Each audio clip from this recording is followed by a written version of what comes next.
The rain came down in sheets, turning the already dark street into a river of shadows and reflected streetlights. I pulled my coat tighter, cursing myself for working late at the clinic again.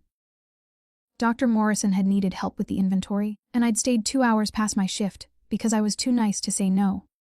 Story of my life, really. My name is Alina Hayes, I'm 27 years old, and I'm a nurse practitioner at St. Mary's Free Clinic in one of the rougher neighborhoods of the city.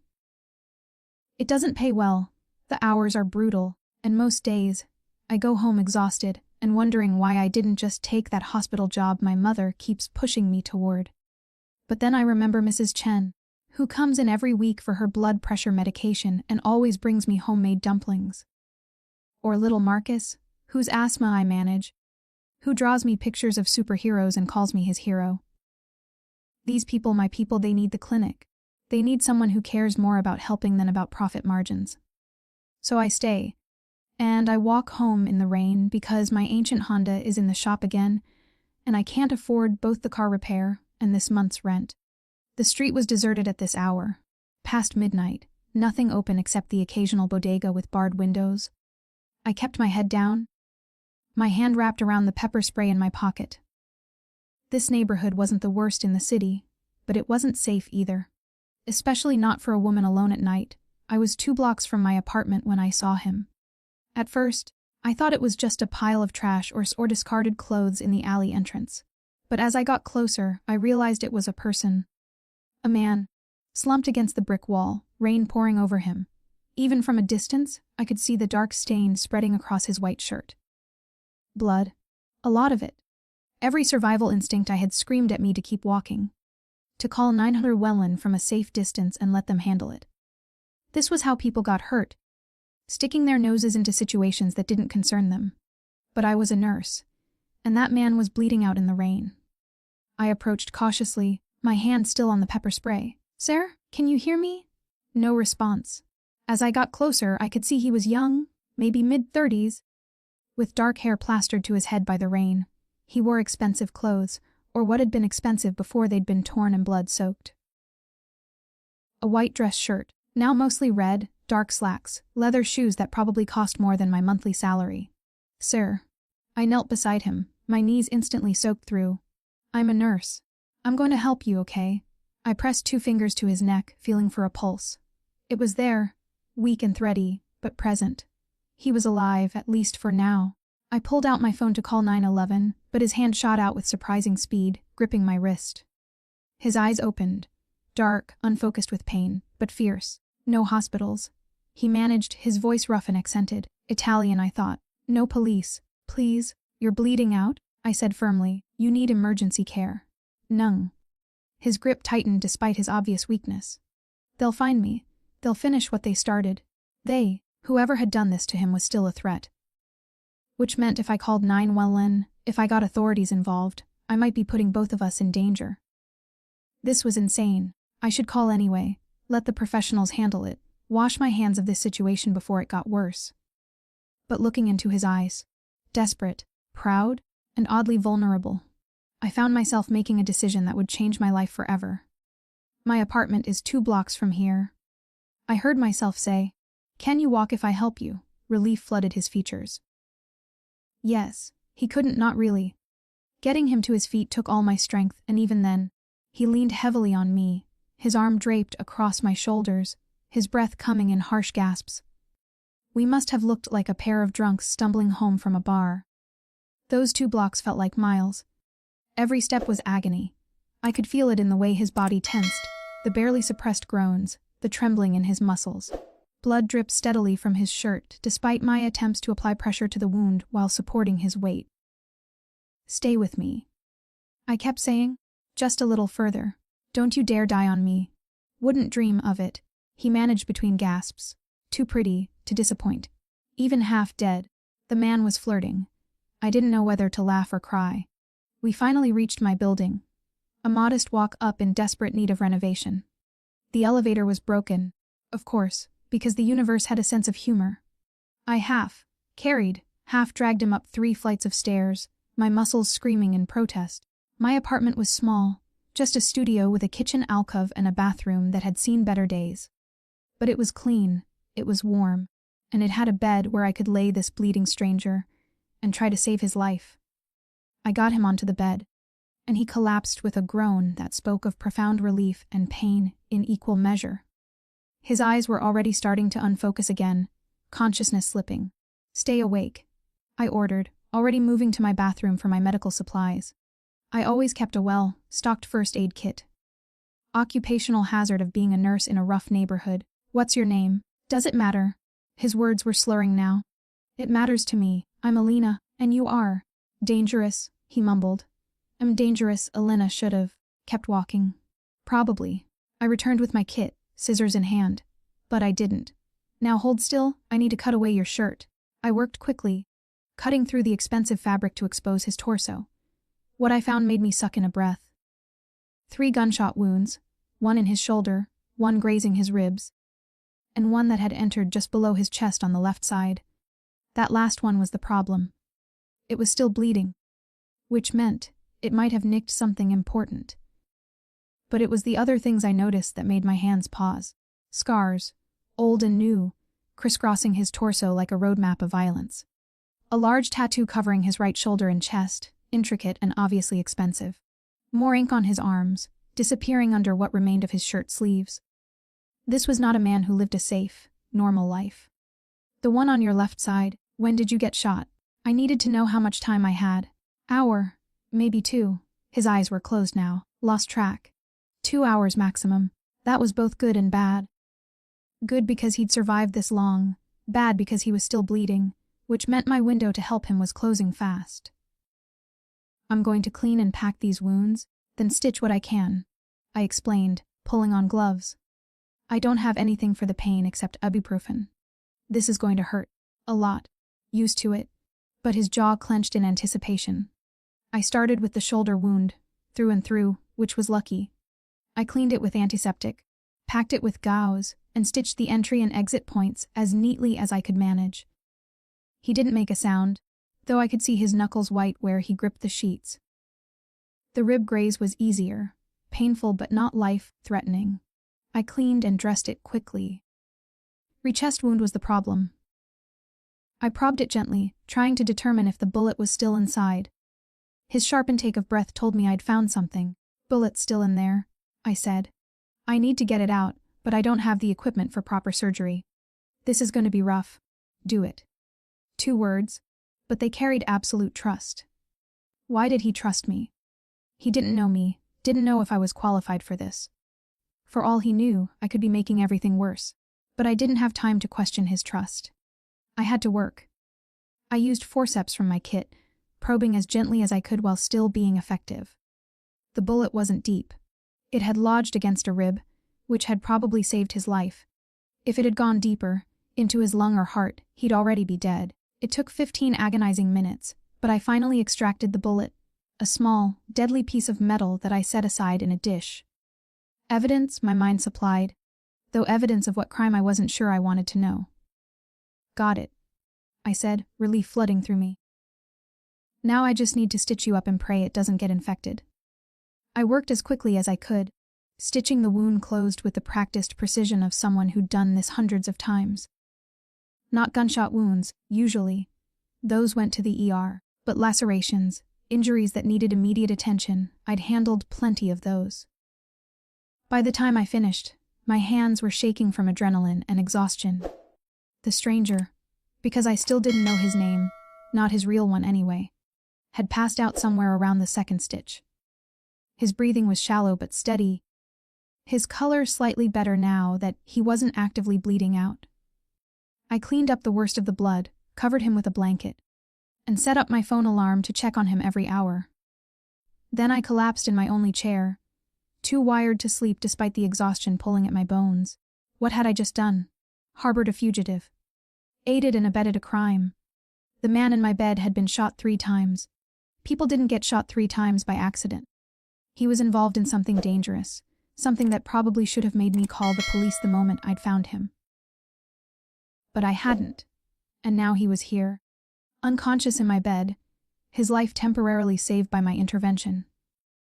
I looked at him in the dim light from my kitchen, really looked at him for the first time. Even battered and bloody, he was handsome. Sharp features, strong jaw darkened with stubble, the kind of face that belonged on billboards or movie screens.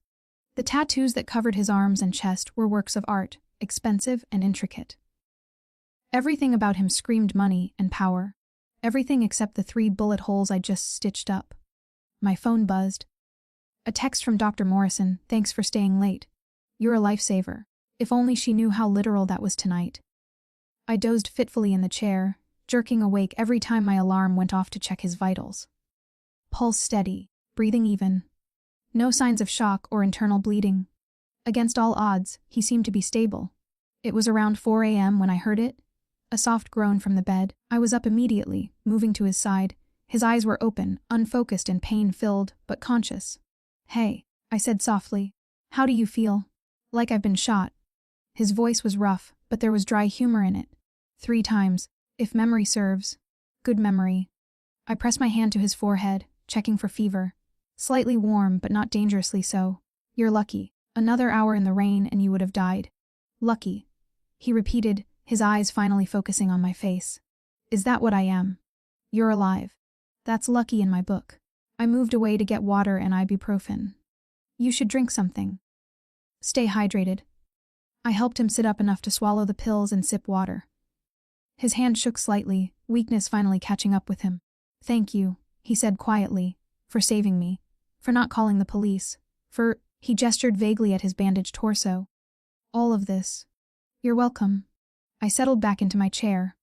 "Now, are you going to tell me who you are and who shot you? Or do I get to keep calling you Dangerous in my head?" A ghost of a smile touched his lips. "Dangerous works. But you can call me Dante. Dante Caruso." The name meant nothing to me, which seemed to amuse him. "You really don't know, do you?" His eyes studied me carefully. "Don't read the papers. Watch the news. I work 60 hours a week at a free clinic. I barely have time to sleep, let alone stay current on local gossip." I crossed my arms. "Should I know who you are? For your sake, probably not." He closed his eyes, exhaustion winning. "But since you saved my life, you deserve the truth. When I wake up, Alina Hayes, I'll tell you exactly who you rescued tonight." "How do you know my name?" I hadn't told him my last name. "Your nursing license." He gestured weakly to where I'd thrown my coat. "Saw it when you were cutting off my shirt. Observant, even dying. Apparently."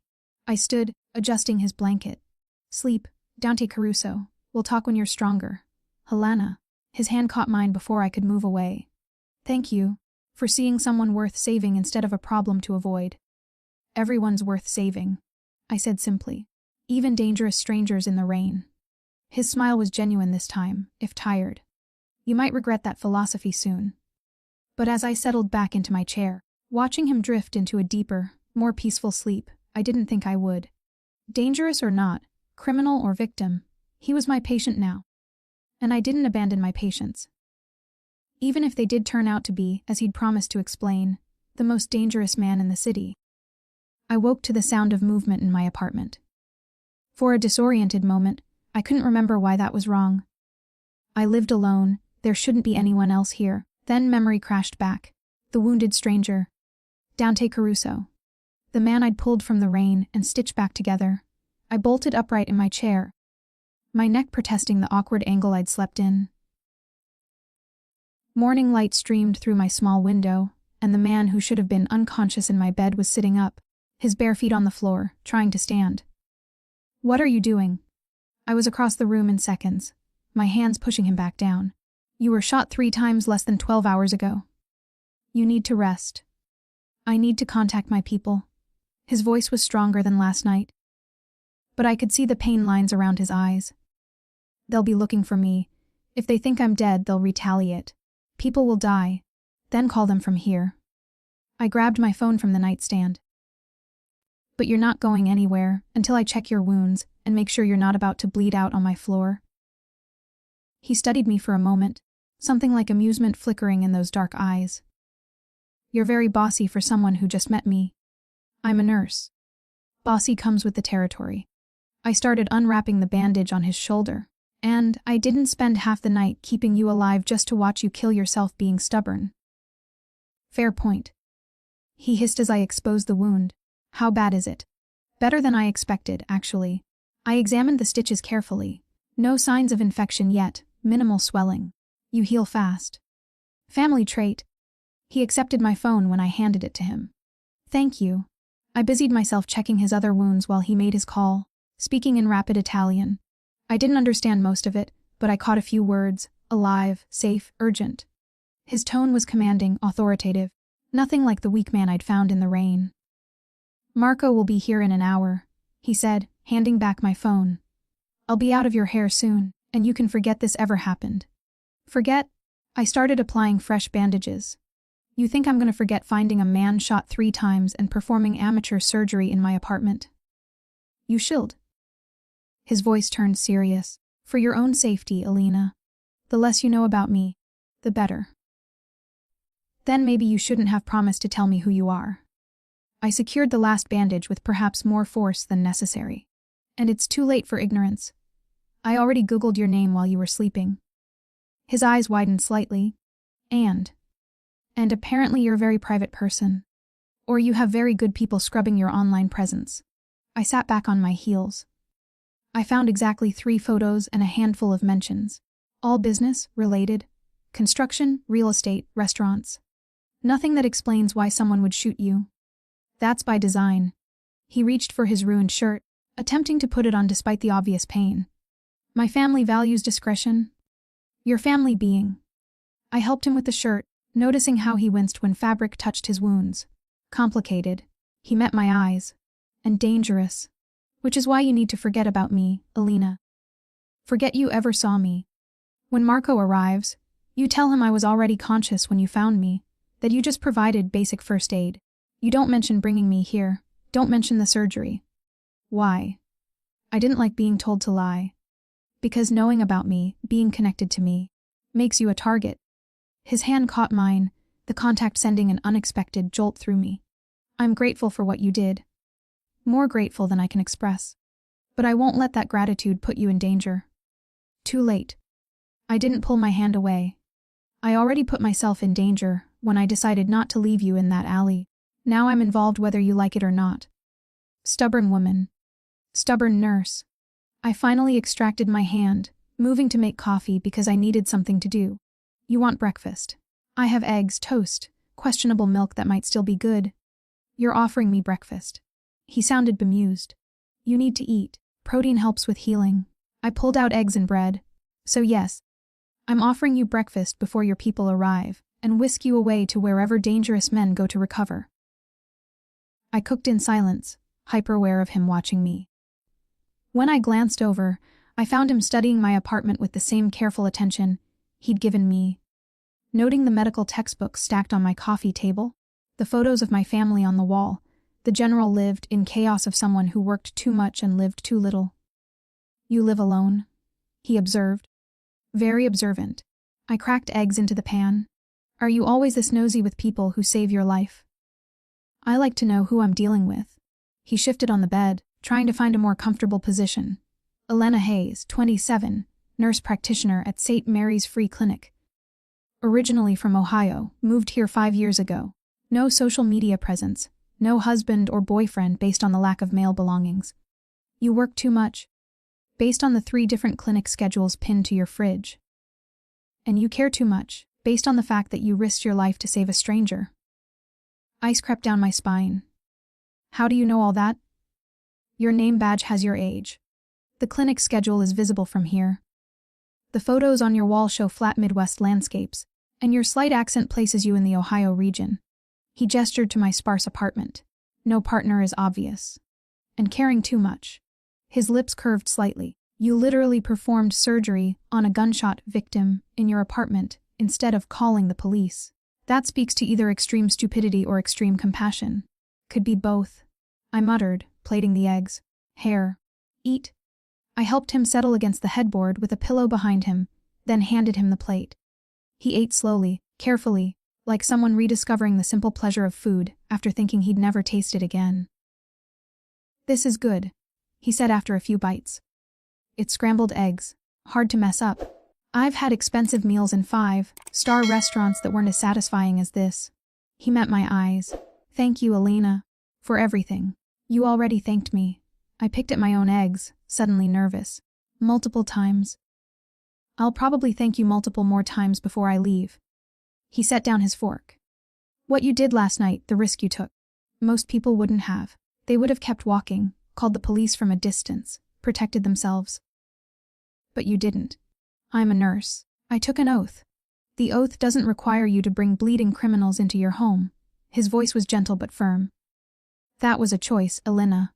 A brave, reckless, potentially life-changing choice. Are you a criminal? I had to ask. He was quiet for a long moment. By legal definitions? Yes. I operate businesses that exist in gray areas. I make decisions that sometimes require violence. I protect what's mine using methods that wouldn't hold up in court. His eyes never left mine. But I'm not a monster. I don't hurt innocents. I don't traffic in human misery. And I take care of the people in my territory. People like those you serve at your clinic. That's very convenient morality. It's honest morality. He shifted, wincing.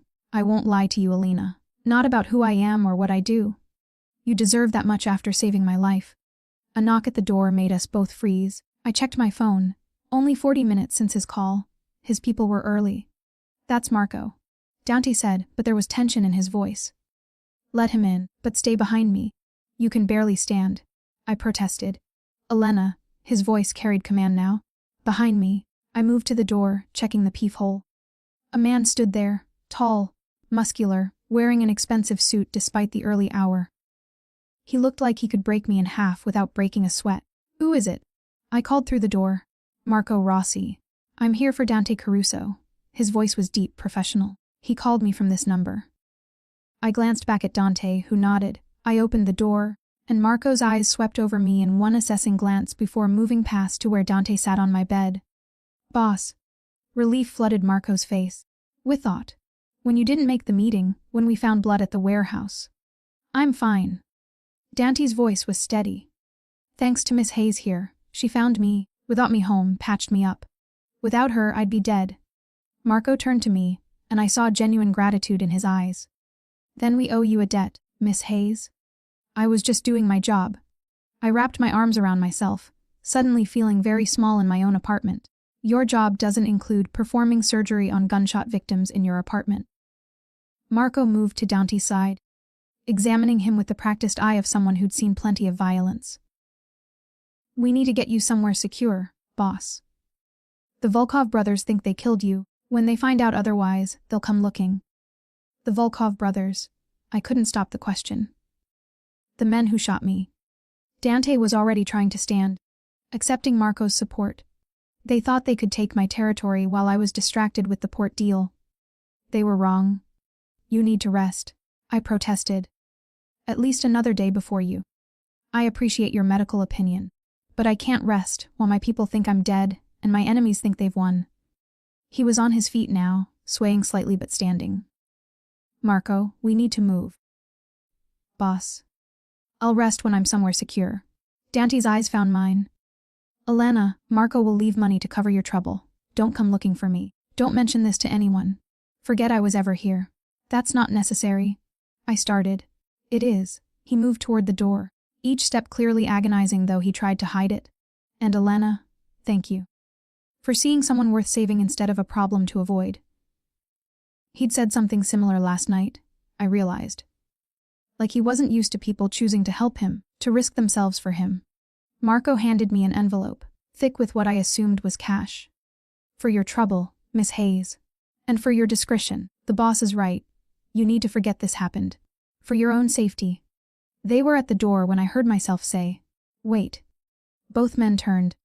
Dante's dark eyes found mine, questioning.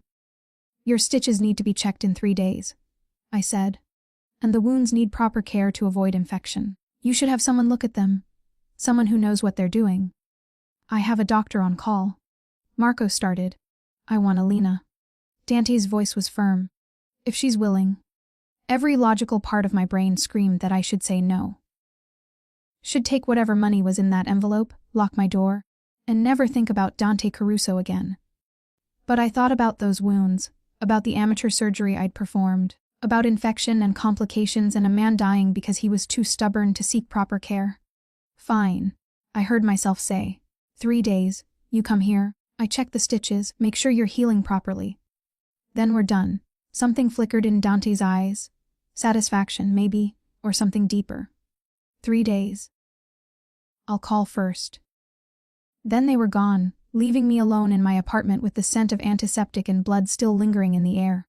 I looked at the envelope Marco had left. It contained $5,000 in cash. More money than I made in a month at the clinic. I should have felt guilty.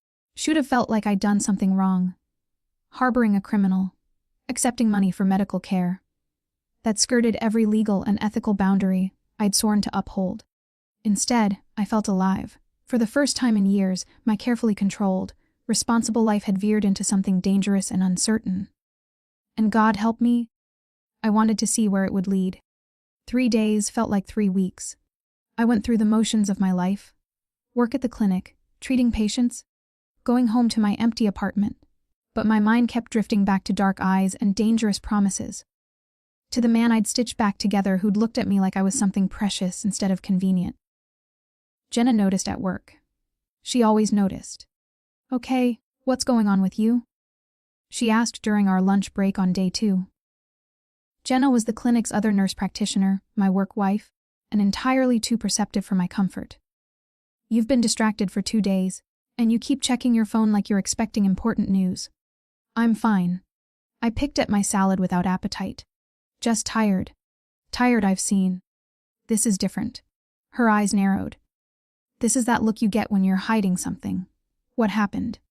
Did you finally cave and go on that date with Dr. Morrison?" "God, no." The thought of dating my well-meaning but boring boss made me shudder. "And I'm not hiding anything." Leer.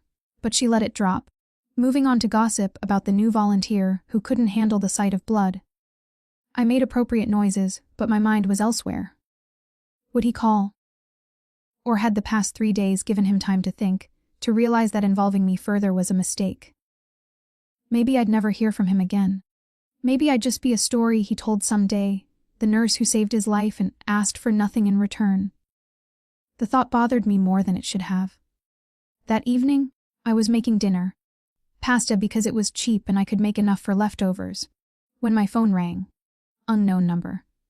My heart kicked into overdrive. "Hello, Elena." Dante's voice, warm and familiar despite having only heard it once. "How are you?" "I'm fine." I turned off the stove, suddenly too nervous to cook. "How are you?" "How are the wounds?" "Healing." "I have a doctor who's been monitoring them, but I'd like you to check them as well. Tomorrow evening, if you're free." Tomorrow. Not tonight. Was he giving me time to back out? Or was he just being practical, making sure I wasn't working? "Tomorrow works," I said. "What time?" 7. "I'll come to you, unless you'd prefer somewhere else." "My apartment is fine." Safer, some part of my brain supplied. Neutral territory. "Dante, are you sure this is a good idea?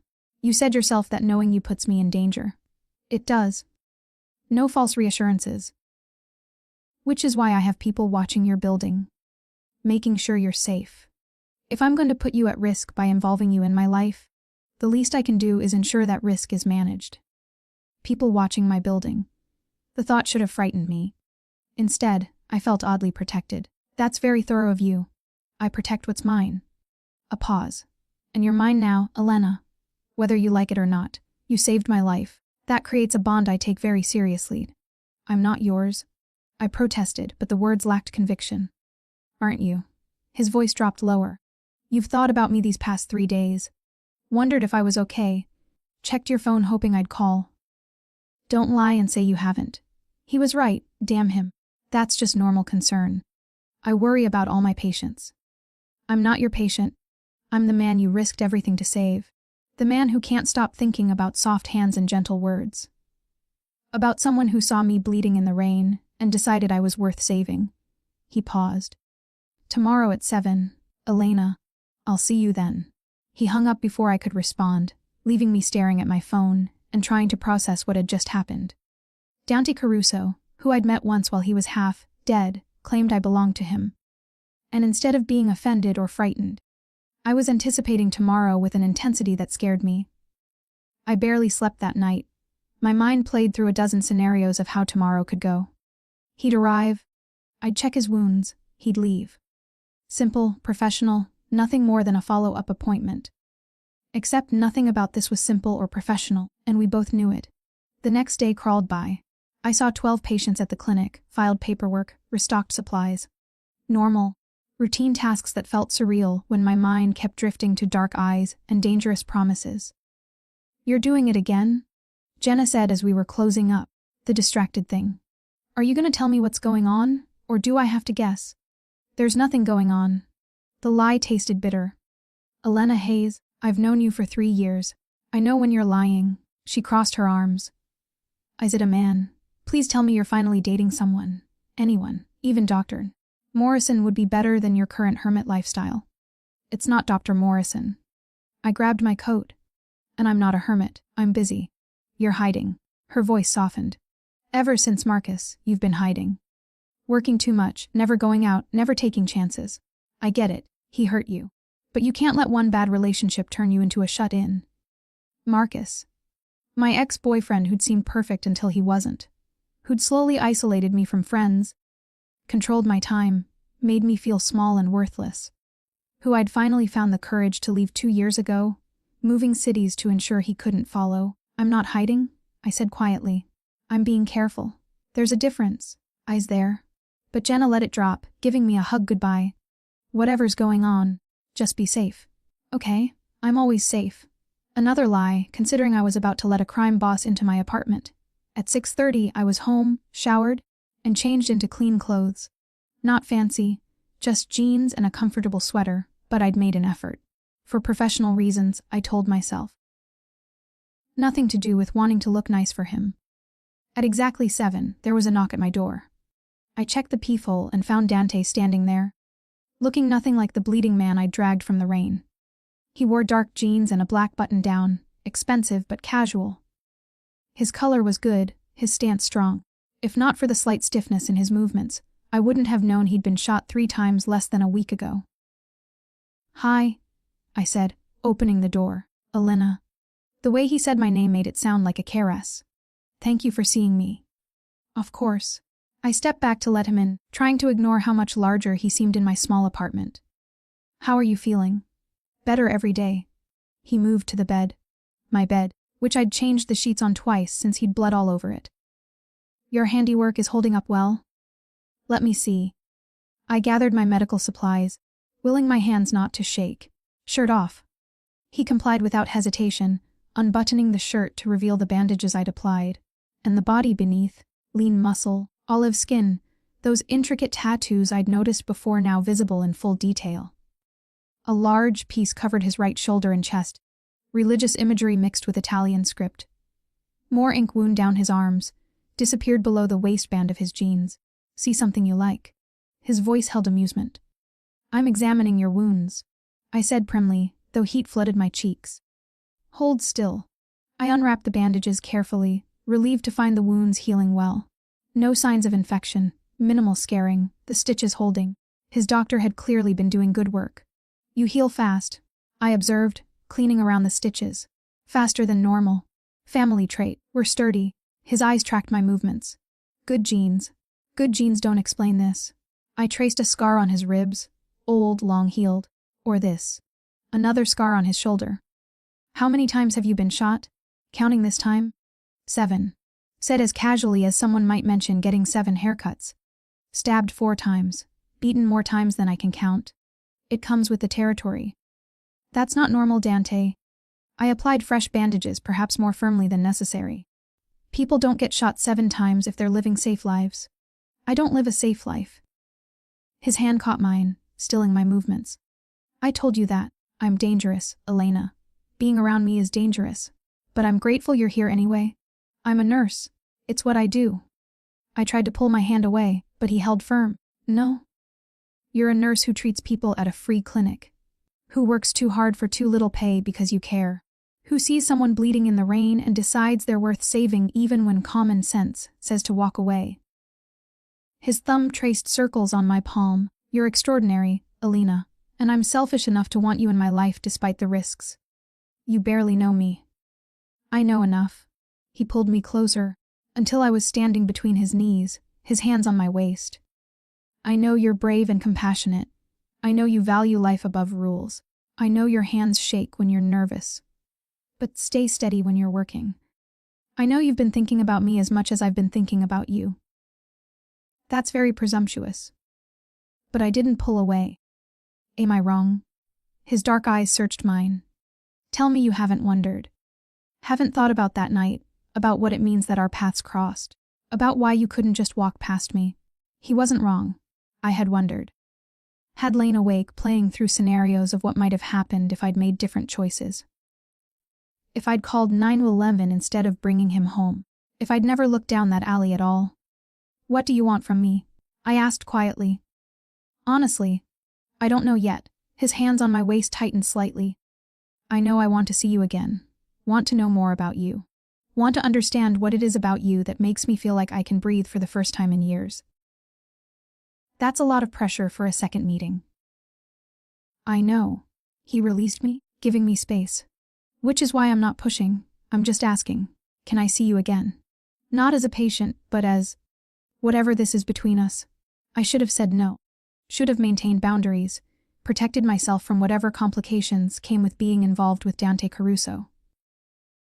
But looking into his eyes, seeing genuine vulnerability beneath the dangerous exterior, I found my resolve crumbling. Dinner, I heard myself say. Something normal. Public. Where we can talk without the threat of you bleeding out on my furniture. His smile was devastating. I know a place, tomorrow night. I work until 6. I'll pick you up at 7. He stood, buttoning his shirt with careful movements. Thank you, Elena. For checking my wounds.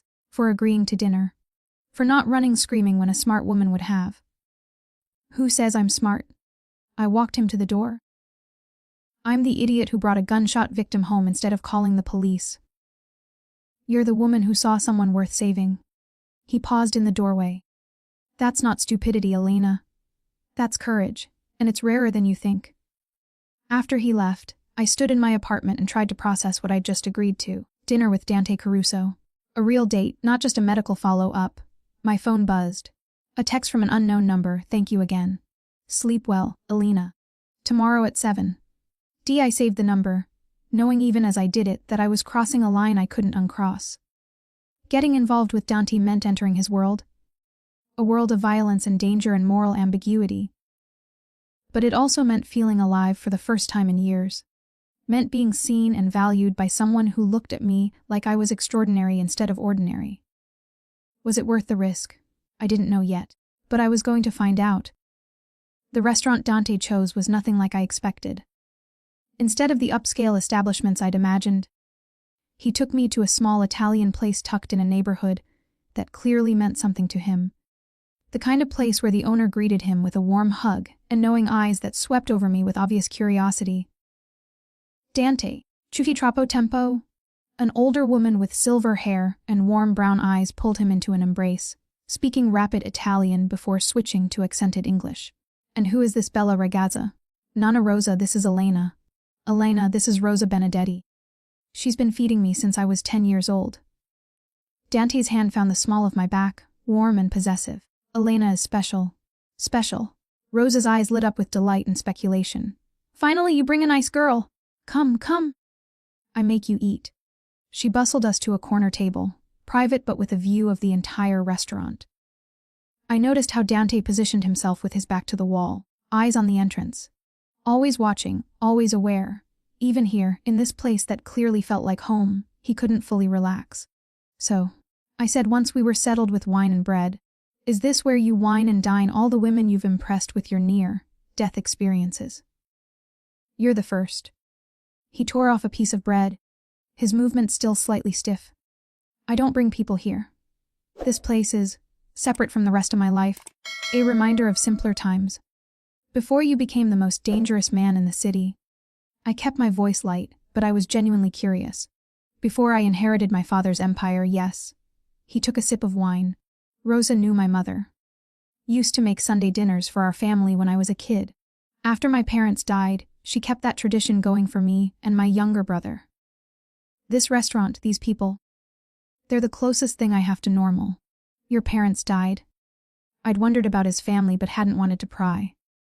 Car accident when I was 19. My brother Marco was 16. His jaw tightened. Officially an accident. Unofficially, the brake lines were cut. Someone thought they could take my father's territory by eliminating him. What happened to them? The people who did it. They learned that eliminating my father just meant dealing with me instead. His eyes went cold. And I was angrier, more reckless, and far less merciful than he ever was.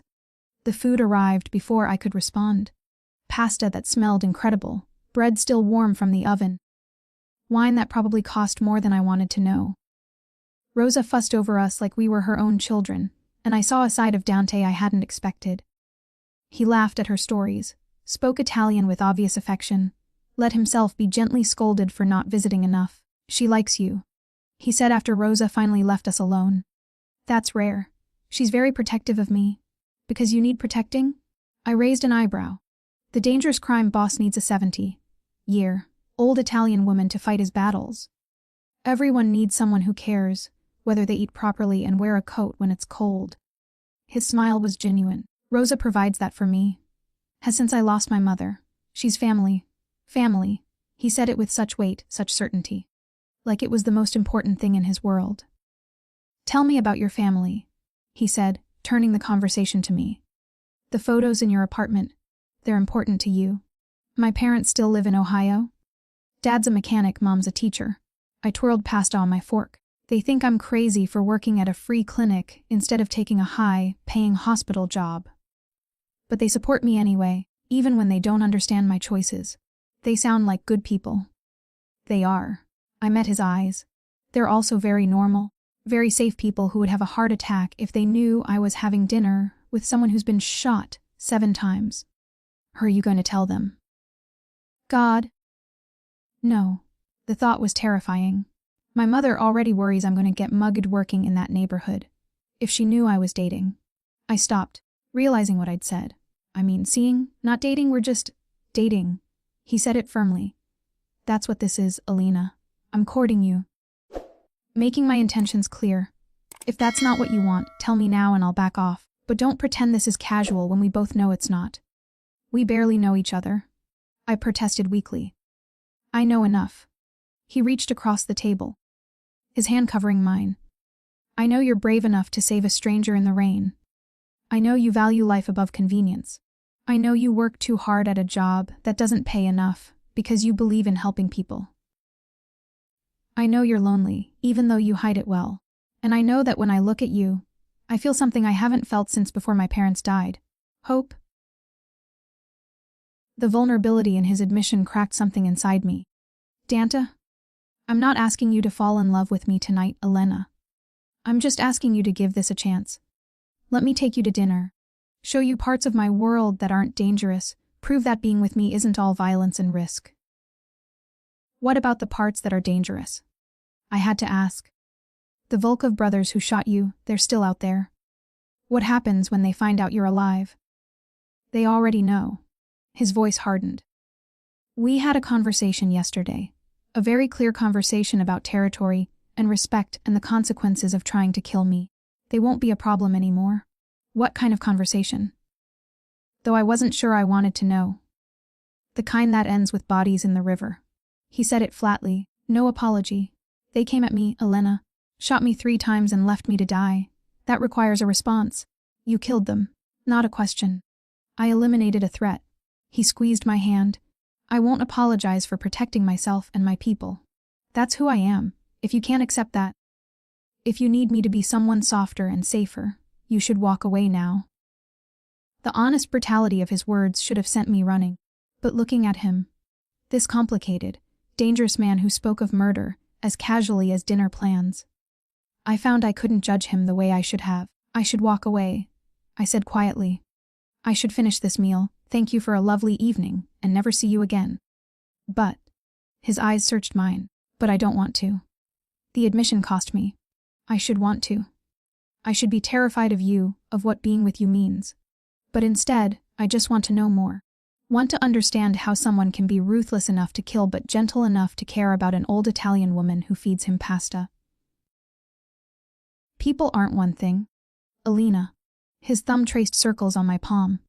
I'm capable of violence when it's needed. But I also value loyalty, family, protecting those who can't protect themselves. Those things aren't contradictory. They're just complex? Complex is one word for it. But I was smiling despite myself. We talked for hours. About his childhood in this city, about my small town upbringing, about the clinic and my patients, about his legitimate businesses and the gray areas he operated in. He didn't hide who he was or what he did, and I appreciated the honesty even when it scared me. "Walk with me," he asked as we finally left the restaurant, Rosa waving us off with promises to pack us leftovers next time. The neighborhood was quiet at this hour, streetlights casting golden pools on the sidewalk. Dante's hand found mine naturally, like we'd been doing this for years instead of hours.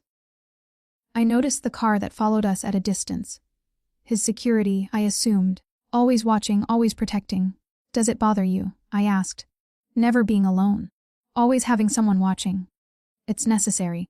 He pulled me closer as we walked. People in my position were always targets. The security isn't about paranoia. It's about survival. That sounds exhausting. It is. He stopped walking, turning to face me. "Which is why moments like this matter. Why you matter. Because, with you, even with Marco following us in that car, I feel like I can breathe. Like I'm just a man taking a walk with a woman who sees me. Not the reputation. I do see you," I said softly. "Maybe more than you're comfortable with." "Good." His hand came up to cup my face. "I want you to see all of me. Alina. The good and the bad and the complicated. No illusions, no pretty lies, just truth. Even when the truth is that you killed the men who shot you. Especially then." His thumb traced my lower lip. "I won't hide who I am from you. I respect you too much for that." He kissed me then, gentle and claiming in equal measure. His lips were warm despite the cool night air, skilled in a way that suggested experience but tender in a way that suggested he cared. I melted into him, my hands finding his chest, feeling his heartbeat beneath my palms. When we finally broke apart, we were both breathing hard. "I should take you home," he said, though he made no move to release me. "You should." I agreed, but I kissed him again anyway. The drive back to my apartment was quiet, charged with tension. Marco drove. The man from that first morning, I realized, while Dante sat in the back with me, his hand never leaving mine. "Can I see you again?" he asked as we pulled up to my building. "Tomorrow. I work until 8. I'll pick you up at 8:30. He pressed a kiss to my knuckles. "Let me walk you up." "You don't have to." "I want to." We rode the elevator in silence, the small space making his presence overwhelming. At my door, I fumbled with my keys, hyper-aware of him behind me. "Elena," his voice was low. "I want to be very clear about something. I'm a patient man when it matters. I won't push you into anything you're not ready for. But I also want you to know my intentions. This isn't casual for me. You're not casual for me." "What am I then?" I turned to face him. "Mine. Simple, direct, possessive. If you'll have me, with all my complications and dangers and moral gray areas, I'm claiming you, Elena. The question is whether you'll accept being claimed. That's very caveman of you. I'm Italian. We're passionate about what we want." His hand cupped my face. "And I want you. More than I've wanted anything in years." I should have been offended by the possessiveness. Should have asserted my independence. Reminded him I wasn't property to be claimed. But looking into his eyes, seeing the genuine vulnerability beneath the command, I found I didn't want to. "One day at a time," I said finally. "I'll see you tomorrow. We'll figure out the rest as we go. I can work with that." He kissed me again, deeper this time. "Sleep well, Elena. Dream of me." "Arrogant," I accused without heat. "Honest." His smile was wicked. "I'll be dreaming of you." After he left, I leaned against my closed door and tried to process what I'd just agreed to. To being claimed by Dante Caruso. To entering his world despite the dangers. To giving this impossible thing between us a real chance. My phone buzzed. A text from him, "Thank you for tonight. For giving me a chance. I won't waste it." Reedy, I saved the message, knowing it was probably a mistake, knowing I was already in too deep to turn back now. But for the first time in 2 years, I felt alive, desired, seen. And if that came with danger and complications, maybe it was worth it.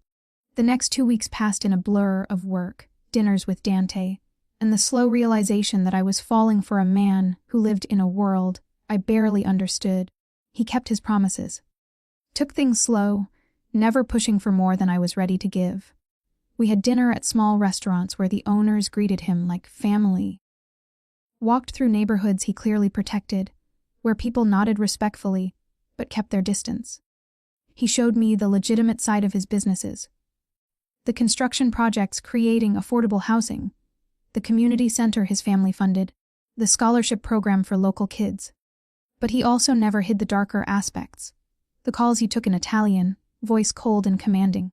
The meetings he had to cut our dates short for, apologetic but firm. The way his security detail grew from one car to two after what he called a minor territorial dispute. Define minor? I'd said when he mentioned it, no one died. Like that was the metric for success. It should have terrified me. Should have sent me running back to my safe, predictable life. But instead, I found myself drawn deeper into his orbit, fascinated by the contradictions that made up Dante Caruso. Jenna noticed, of course. She always noticed. Okay. You're definitely seeing someone, she announced during lunch at the clinic. You've been glowing for 2 weeks, checking your phone constantly, and you actually bought a new dress last weekend. Spill. I'm not glowing, but I couldn't stop the smile. You're totally glowing, also blushing. Oh my God, you're falling for someone. She leaned forward, eyes bright with curiosity. Who is he? How did you meet? Why have you been hiding him from me? It's complicated, I hedged. Complicated how? Is he married? Commitment phobic? Sacredly a woman, she gasped. Is he a patient? Please tell me you're not dating a patient.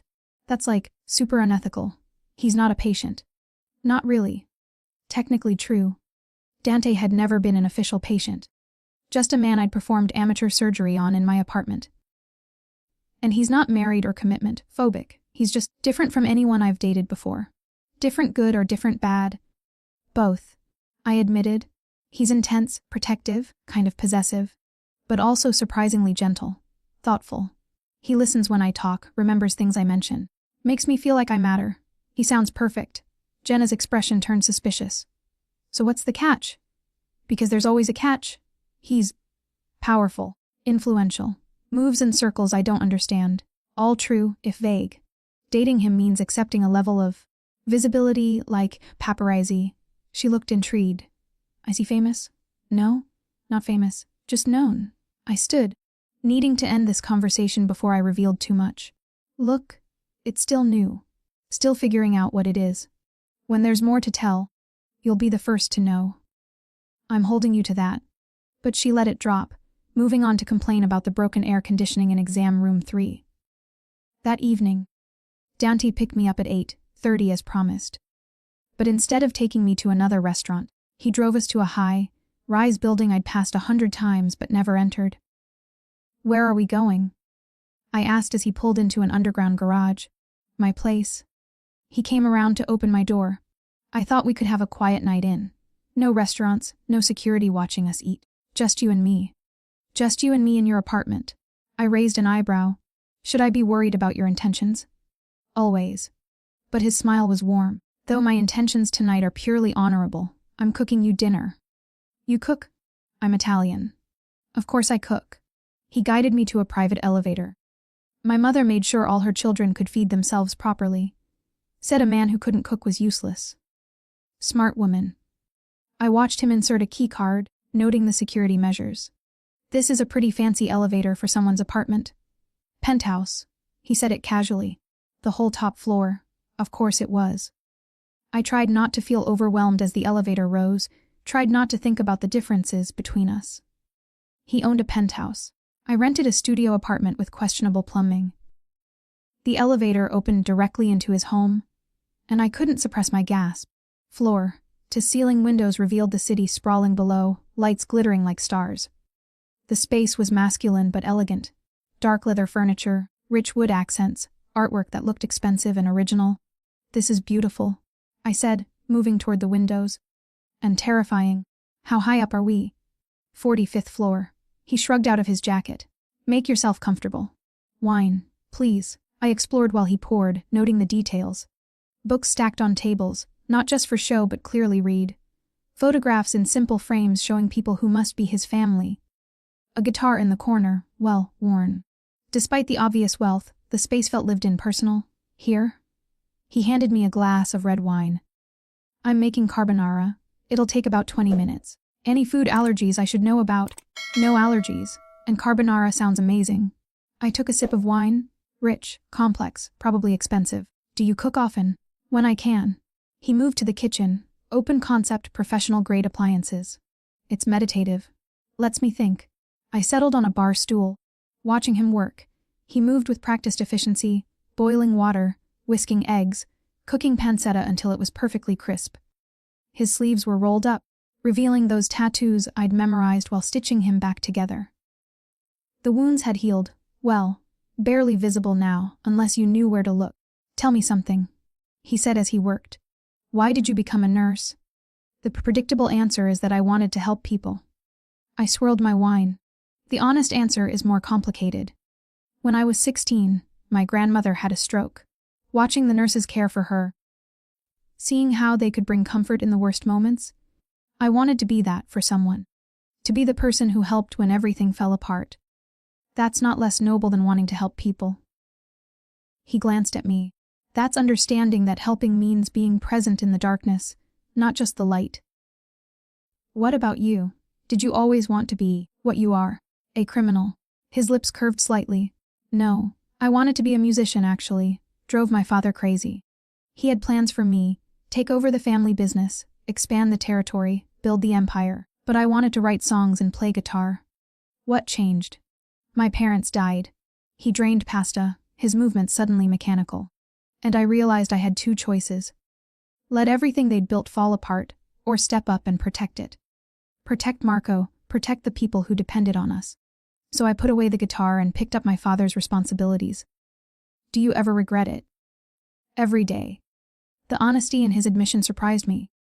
But regret doesn't change reality. I made my choice, and I've lived with the consequences. Built something I can be proud of, even if it's not what I originally wanted. He plated the carbonara with a flourish, and we moved to his dining table. The food was incredible, creamy, rich, perfectly executed. We ate in comfortable silence for a few minutes before he spoke again.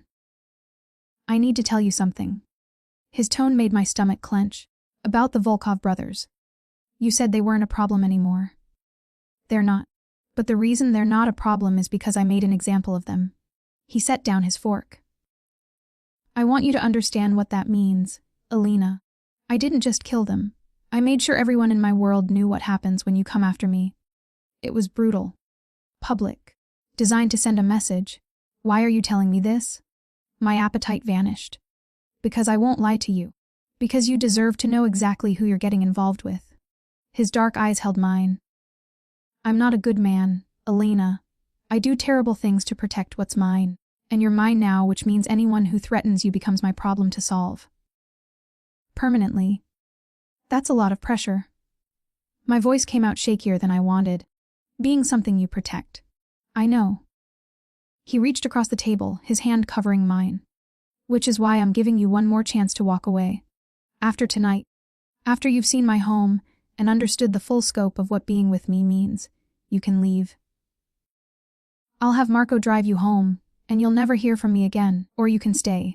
Accept being mine. Accept my protection and possessiveness and the violence that comes with my world.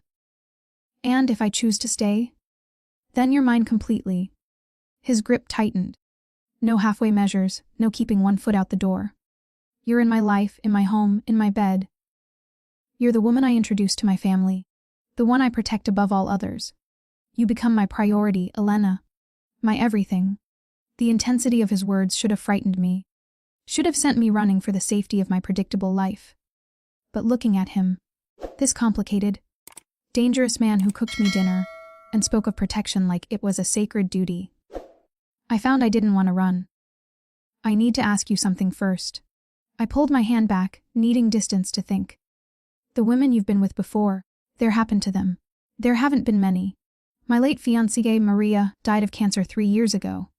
Before her, a few casual relationships that ended amicably when we both lost interest. He stood, moving to refill our wine glasses. I don't do casual well, Alina. When I commit to someone, it's completely. Maria understood that, accepted it. The question is whether you can. Your fiancé died. I hadn't known that detail. I'm sorry. So am I. He settled back in his chair. She was good, too good for me and my world. But she loved me anyway. Accepted the violence and moral ambiguity because she believed there was something worth saving beneath it. Was there? She thought so. His smile was sad. I'm not sure I agreed with her then. But meeting you, seeing myself through your eyes, I think maybe she was right. Maybe there's something worth saving after all. I'm not her. I needed him to understand. I can't be a replacement for someone you lost. I know. He moved his chair closer to mine, his hand finding my face. You're not a replacement, Elena. You're something entirely new. Something I didn't know I needed until I found you in that alley, deciding I was worth saving. You keep saying that, like it was some big decision. But it wasn't. I leaned into his touch despite my uncertainty. You were hurt. I'm a nurse. It was that simple. Nothing about you is simple. His thumb traced my cheekbone. You're brave and compassionate, and so determined to see the good in people that you looked at a bleeding criminal and saw someone worth risking yourself for. That's not simple, Elena. That's extraordinary. He kissed me then, and I let myself sink into it. Let myself feel the heat and want and need that had been building between us for 2 weeks.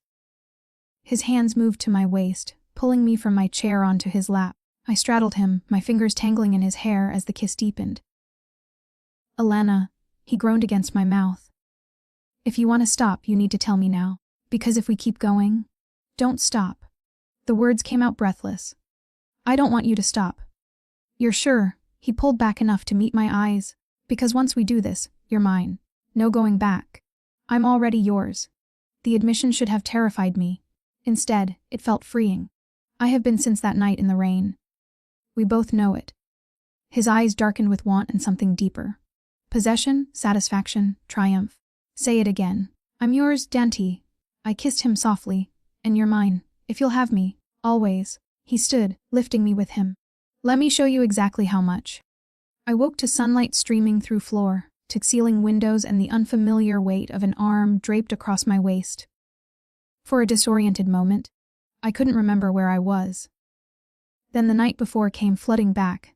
Dante's penthouse, dinner, the conversation that had led to his bedroom. Heat flooded my cheeks at the memory. He'd been gentle but demanding, taking his time to learn what made me gasp, what made me beg. We'd fallen asleep tangled together, and apparently hadn't moved much during the night. You're thinking too loud. Dante murmured against my shoulder, his voice rough with sleep. I can feel you spiraling. I'm not spiraling. Lie. I was absolutely spiraling. Just processing, regretting. His arm tightened around me, not constraining but protective. No. That, at least, was true. Just wondering what happens now. Do I get up, put on my clothes from yesterday, do the awkward morning after thing? Or is there a protocol for this? The protocol, he said, rolling me to face him, is that you stay. We have breakfast. You borrow one of my shirts. And we acknowledge that everything changed last night. Very presumptuous of you. But I was smiling. Very accurate of me. He pressed a kiss to my forehead. You're mine now, Elena. Completely. Which means you don't sneak out at dawn or worry about protocols. You stay, and we figure out the rest together. Just like that? We had sex and now we're… what? Together. We were together before last night? His hand cupped my face. Last night just made it official. But if you need to hear me say it. Elena Hayes, will you be my girlfriend? My partner? The woman I introduce as mine without qualifications. The old-fashioned phrasing should have amused me. Instead, it made something warm bloom in my chest. Yes, I heard myself say. Yes to all of that. His kiss was claiming, possessive, full of promises. When we finally broke apart, we were both breathing hard. Breakfast, he said firmly, though his eyes were dark with want. Then I need to make some calls. But tonight, dinner with my brother. I want Marco to officially meet the woman in my life. Meeting the family already. My stomach flipped with nerves. Isn't it a bit soon? Marco already knows about you. He drove me to your apartment 3 times. Dante was already out of bed, pulling on sweatpants. But I want him to meet you properly. As my girlfriend, not just the nurse who saved my life. I watched him move around the room, comfortable in his space and his skin. The morning light revealed the scars I'd traced last night. The old bullet wounds, the knife marks, the roadmap of violence that covered his body, but also the gentler marks, my nails on his shoulders, the love bite I'd left on his collarbone in a moment of passion. "You're staring again?" he said, but he was smiling. "I'm appreciating." I threw his words from last night back at him. "You're very nice to look at. Come here." He held out a hand. "Let me find you something to wear, then I'm making you my famous frittata." His closet was the size of my entire apartment. Rows of expensive suits, crisp shirts, casual clothes that probably cost more than my monthly rent. He pulled out a soft shirt that would swallow me. "This'll work." He helped me slip it on, his hands lingering on my skin. "Perfect. I look like I'm wearing a tent. You look like you're wearing my clothes. There's a difference." His eyes heated. "Reminds everyone who sees you that you're mine. Possessive much?" "Absolutely. No apology. I'm Italian. We're territorial about what we love." Love. The word hung between us, heavy with meaning. He'd said it casually, but his eyes held mine with intensity that suggested it wasn't casual at all. "Danta. Too soon." He cupped my face. "I can't help how I feel, Elena. I've known since that night in the rain. Since you looked at me like I was worth saving instead of a problem to avoid. I love you. I'm in love with you. And I'm not apologizing for saying it too soon or too intensely. That's who I am." My throat tightened with emotion. "I think I love you too. Which is insane because we've only known each other 2 weeks. Time doesn't matter." He kissed me softly. "What matters is that you're mine and I'm yours. The rest is just details." Breakfast was comfortable, domestic in a way I hadn't expected. Dante cooked while I sat at his kitchen island, both of us in sleepwear, talking about nothing and everything. He told me about Marco's upcoming birthday, about the expansion plans for his construction business. I told him about the new volunteer at the clinic, about Mrs. Chen's latest batch of dumplings. Normal conversation, except for the occasional interruption when his phone rang and he took calls in Italian, his voice hard and commanding. "Business," he'd explain after. "Nothing to worry about." But I noticed the tension in his shoulders, the way his jaw tightened. "What's wrong?" I asked after the third call. "Nothing you need to worry about." But he set down his fork. "A territorial dispute. Someone's pushing into my area, thinking they can take advantage while I'm distracted." "Distracted by me, you mean? Distracted by happiness."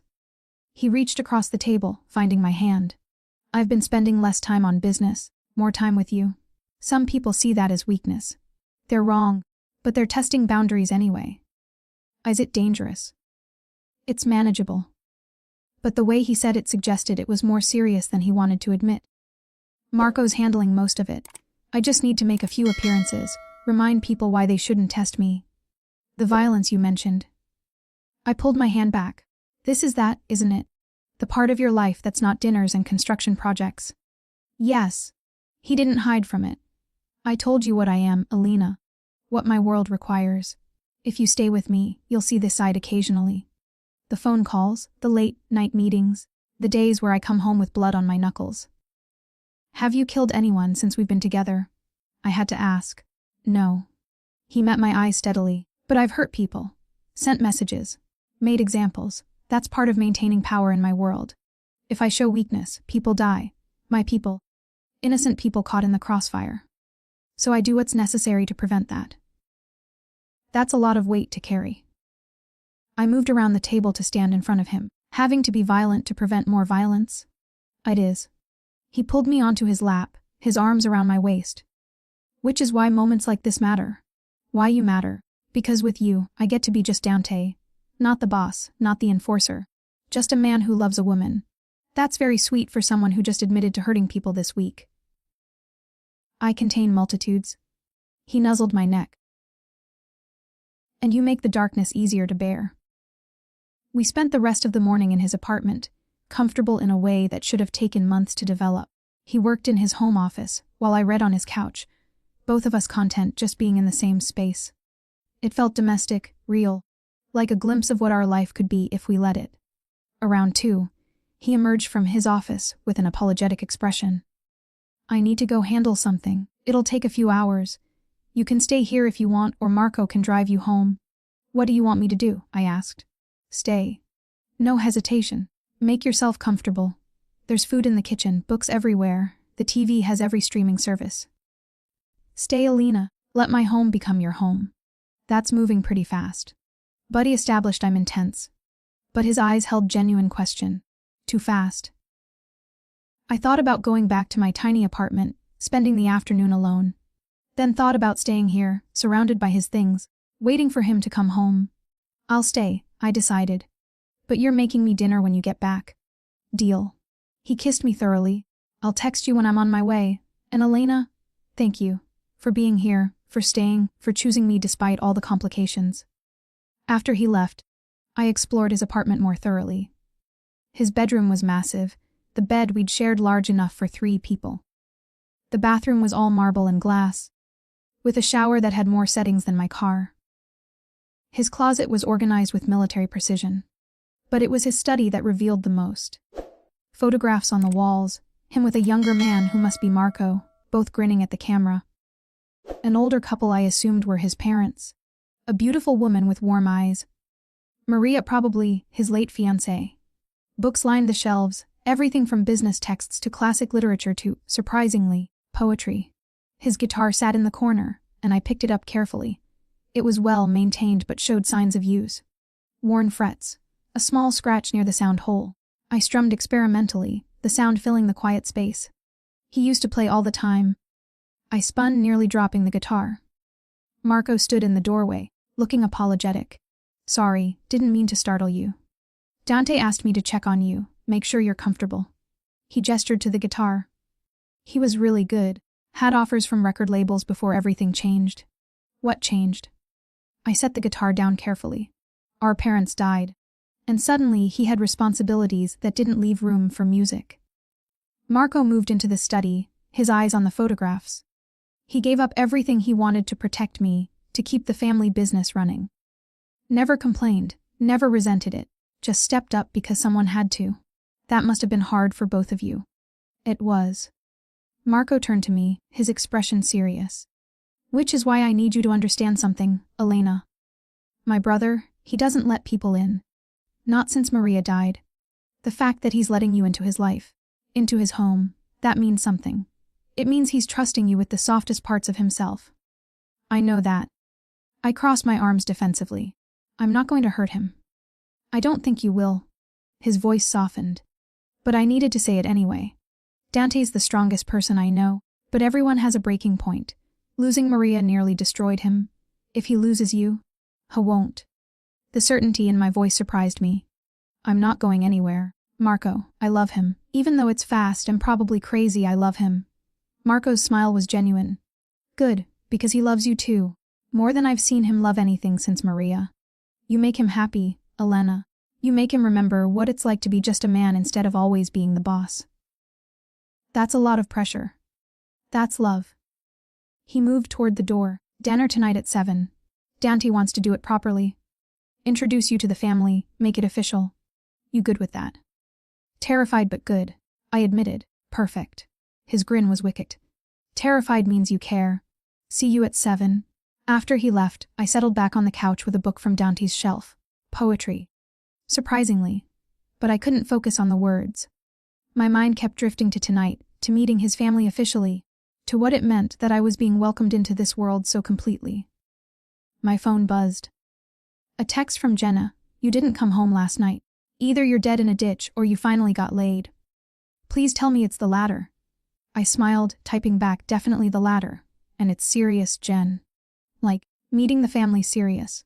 Her response was immediate, OMG DDILs. Coffee tomorrow? I need to hear everything. You really don't, I typed. But coffee sounds good. Because how could I possibly explain to Jenna that I'd fallen in love with a crime boss? That I was wearing his shirt in his penthouse, waiting for him to come home from doing God knows what? She'd think I was insane. And maybe I was. But as I settled back to wait for Dante, his home warm and comfortable around me, I couldn't bring myself to regret it. Insane or not, this was where I wanted to be. Dante arrived home at 6, looking tired but satisfied. There was blood on his knuckles. Not his, I realized, and a tension in his shoulders that spoke of violence recently committed. But his eyes softened when he saw me curled on his couch. You stayed. Simple words, but they carried weight. I stayed. I set down the book. Though you should probably clean your hands before we talk about our day, He glanced at his knuckles, seeming to notice the blood for the first time. Right. Give me 10 minutes. He disappeared into the bedroom, and I heard the shower running.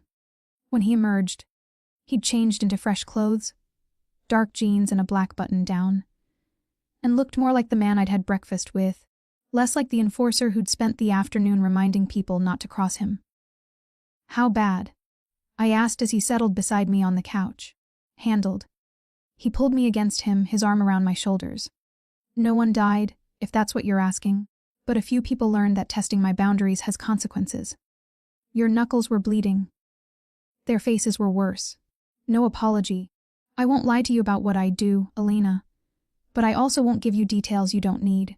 Is that fair? I don't know. I turned to face him. Part of me wants to know everything, to understand your world completely. But another part is scared of what I'll find if I look too closely.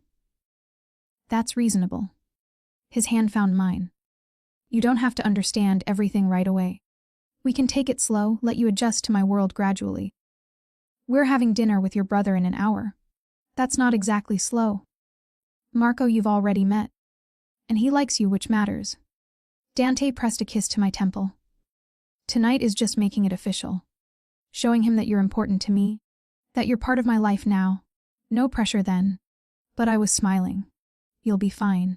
He stood, pulling me up with him. But you should probably change. Not that I don't love seeing you in my shirt, but meeting the family requires slightly more formal attire. I don't have anything here. I gestured to my yesterday's clothes draped over a chair. Unless you want me wearing a wrinkled dress from last night. About that. He led me to his bedroom, opening the closet to reveal a section I hadn't noticed earlier. Women's clothes. New, tag still attached, clearly expensive. I took the liberty of having some things brought in. Your size, various styles. Nothing crazy, just options. I stared at the clothes. Dresses, jeans, casual wear, all exactly my style. When did you have time to do this? This morning while you were sleeping. I called my assistant, gave her your size and preferences, asked her to put together a wardrobe. He shifted, suddenly uncertain. Too much. I can return everything if it's too much. It's very much. But I was touching a soft sweater, running my fingers over beautiful fabric. Also very thoughtful. How did you know my size? I pay attention. His arms circled my waist from behind. The jeans you wear to the clinic, the dress you borrowed for our first dinner. I notice everything about you, Elena. That's borderline creepy. That's being in love. He kissed my neck. Pick something. We need to leave in 30 minutes. I chose a simple dress. Deep blue, fitted but not tight, elegant without being over the top, paired with heels that somehow fit perfectly. I felt more put together than I had in months. Perfect. Dante murmured, his eyes tracking my movements as I checked myself in the mirror. You're absolutely perfect. I'm nervous. I turned to face him. Meeting family is a big step, Dante. What if Marco doesn't like me? He already told you he likes you. Dante adjusted his watch. And even if he didn't, it wouldn't matter. You're mine, Elena. My choice. My partner, my love. Marco's opinion, while valued, doesn't change that. The possessiveness should have bothered me. Instead, it calmed my nerves. He'd chosen me, claimed me, and that meant something in his world. The restaurant was the same place Rosa ran, and she greeted us with obvious delight. Dante! And Bella-Lena! Come, I have the perfect table for you. Marco was already there, standing as we approached. Up close and in better lighting, I could see the resemblance between the brothers. Same dark eyes, same strong features. But where Dante carried tension like a shield, Marco seemed more relaxed, his smile genuine. Elena, he pulled me into a brief hug. Good to see you again. Under better circumstances this time. Much better. I settled into the chair Dante held out for me. Thank you for everything. That first morning. I should be thanking you. Marco's expression turned serious. If you hadn't found him, if you hadn't brought him home and patched him up, I'd be planning a funeral right now, instead of having dinner with my brother and his girlfriend. Some would say I should have just called 911. Some people don't understand our world. Dante's hand found mine under the table. But you did, Elena. You understood that hospitals meant questions, police, exposure. You protected me even before you knew who I was. That matters. Dinner was easier than I expected. Marco was charming, funny, asking questions about my work at the clinic and genuinely listening to the answers. He told stories about growing up with Dante, about their parents, about the music career Dante had abandoned. He was really good, Marco said, gesturing with his wine glass. Record labels calling, gigs at real venues. And he gave it all up to take care of me, to keep the family business running. I did what was necessary. Dante's voice was firm, and I don't regret it. You should have had a choice. Marco's eyes held old pain. You were 19, Dante. You should have been in college or touring with a band, not running a criminal empire. Life rarely gives us the choices we want. Dante squeezed my hand. But sometimes it gives us unexpected gifts. Like Alina, who walked into my life when I needed her most. Very smooth, I murmured. Very true. He lifted my hand to his lips. You saved my life, Elena. In more ways than just the medical intervention. Oh God, they're going to be sickeningly sweet all night, aren't they? But Marco was grinning. We talked for hours, the restaurant emptying around us. Rosa kept bringing food, endless courses of pasta, bread, desserts. She fussed over us like family, which I was beginning to realize we were. Not by blood, but by choice. So when do I get to meet the rest of the family? I asked as we finally prepared to leave. Parents, cousins, the whole Italian family experience. The brothers exchanged glances. It's just us, Marco said quietly. Our parents died, extended family is complicated. Most of them don't approve of the business, keep their distance. I'm sorry. I looked between them. I didn't mean to. Don't apologize. Dante's arm around me tightened. You're our family now, Elena. You and Rosa and the few people we trust. That's what matters. Small but loyal, Marco added. Quality over quantity. Outside, Marco said his goodbyes with another hug.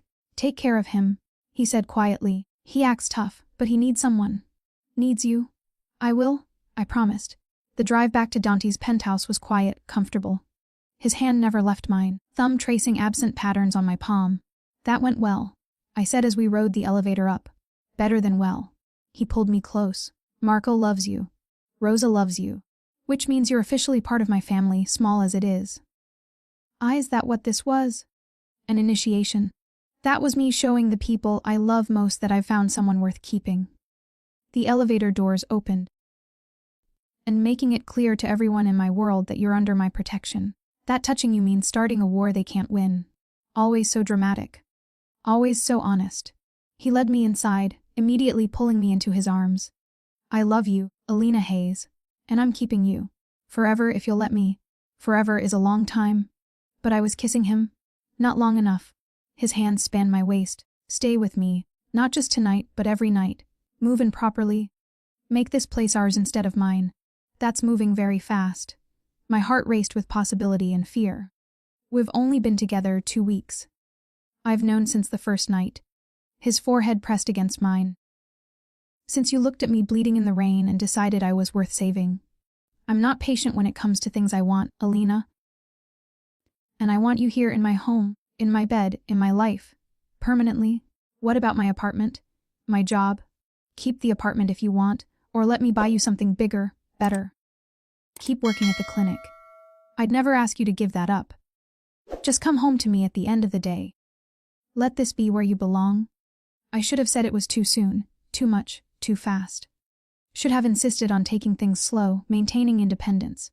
But looking into his eyes, seeing genuine vulnerability beneath the commanding exterior, I found I didn't want to. Okay, I heard myself say. I'll move in, but slowly. Bringing my things gradually, keeping my apartment for a few months just in case. Just in case what? His eyes darkened. In case you decide I'm too dangerous, too complicated, too much. Oh, in case I need space. I cupped his face. I love you, Dante. But I'm also terrified of losing myself in you, in your world. I need to know I can still be Elena. Still have my independence. You'll always be Elena? He kissed me softly. Strong, compassionate, brave Elena who saves strangers in the rain. I don't want to change you. I want to love you exactly as you are. Even when I'm stubborn? Especially then. His smile was wicked. Though I reserve the right to argue back. I wouldn't expect anything less. We spent that night tangled together, making promises in whispered words and gentle touches. And when I woke the next morning to sunlight and his arm around me, I knew I'd made the right choice. THRE Moen TAS let R. My things had gradually migrated to Dante's penthouse until my old apartment sat empty except for furniture. I still worked at the clinic, still maintained my independence. But I came home to him every night, fell asleep in his arms, woke to his kisses. It wasn't always easy. There were nights he came home with blood on his hands, days when his business required violence I didn't want to know about. But there were also quiet mornings making breakfast together, evenings where he played guitar while I read, moments of perfect domesticity that made the complications worthwhile. "I have something for you," he said one morning over coffee. "If it's another closet full of clothes, it's a key." He set a small box on the counter. "To the penthouse. Official, permanent, yours." I already have a key. I'd been using his spare for weeks. "That's my spare. This is yours. Your name on the deed, your home as much as mine." His eyes held mine. "I want you to know this is real, Elena. Not temporary, not conditional. This is your home because you're my home." I opened the box, finding a key attached to a small charm. A medical caduceus. That's very sentimental for a dangerous crime boss. "I contain multitudes." He pulled me onto his lap. "And you bring out the sentimental side. Say you'll stay, not just for now, but forever." "Forever is still a long time." "I know." He kissed me softly. "But I'm a patient man when it matters. I'll wait as long as you need to be sure." "I'm already sure." I wrapped my arms around his neck. "I love you, Dante Caruso. Dangerous, complicated, impossibly intense you, and yes, I'll stay. Forever." His smile was devastating. "You just made me the happiest man alive." "Good." I kissed him thoroughly. "Because you make me happier than I ever thought possible." We sat there in the morning light, planning a future that should have been impossible. A nurse and a crime boss, brought together by rain and violence and the choice to save a stranger. Sometimes the most dangerous choices lead to the safest havens. Sometimes loving the wrong person turns out to be exactly right. And sometimes finding a wounded man in the rain means finding home.